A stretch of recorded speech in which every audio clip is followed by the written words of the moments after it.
Не знам, ништо не знам. Ова е одговорот на Ангел Димитров, шефот на бугарскиот дел за очекувањата од средбата со новата историска комисија од македонска страна и бугарските историчари. Димитров не можел да говори каков резултат ќе има од средбата, бидејќи не ги познавал новите членови на комисијата, се познавал само со првиот човек, Ванчо Ѓоргиев. Што очекувате од средбава? Не знаем, ништо не знаем. По новиот состав? Не ги познавам. Еден член го знаете, председателот веќе Председателот го знаеме, но тоа не е достаточно. Комисијата од 7 човека. Очекувате ли нов тек на разговорите сега со новиот состав? Казвам ви, че не знаем. Ще кажеме след срещата. Сега не знаем.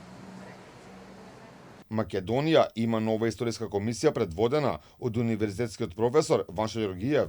Историчарот Митко Панов, кој е дел од новиот состав на комисијата, кажа дека не може пред време да се кажуваат очекувања следбата, но вели оптимист дека доколку се постигна начелата на слободно изразување на ставовите за историјата, можно е да има напредок во разговорите. Ке видиме како понатаму ќе се делува. Она што е охрабрувачки е фактот дека како тим на историчари сме оставени слободно да ги изразуваме своите ставови и своите научни гледишта.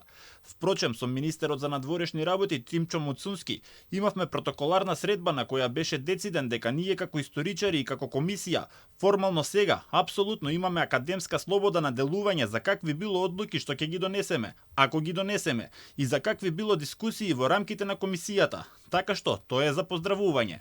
Нов председател на македонскиот тим во заедничката комисија за историски и образовни прашања меѓу Бугарија и Македонија е Ванчо Ѓоргиев, професор на филозофскиот факултет во Скопје, а покрај него членови се Митко Панов, Александар Литовски, Никола Минов, Сашо Доревски, Бесник Емини и Димитар Ѓоровски. Оваа средба доаѓа по 6 месеци. Претходно историчарите се сретнаа во мај во Софија кога македонскиот дел од комисијата го водеше Драги Ѓоргиев.